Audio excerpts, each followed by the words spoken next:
ऐका, या गीताचे कवी माझे गुरुवर्य बाळासाहेब राऊत हे गीत यांनीच लिहिलेलं आहे. आणि काय म्हणतात, बघणार ते बघत राहतील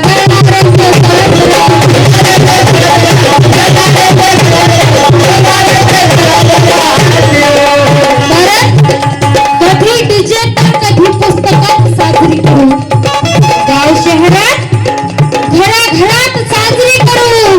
आम्हा रोखाया तुम्ही आर्मी जरी लावले तरी भीम जयंती आम्ही दणक्यात साजरी करू, दणक्यात साजरी करू.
करतो जयंती आम्ही जोरात, करतो जयंती आम्ही जोरात.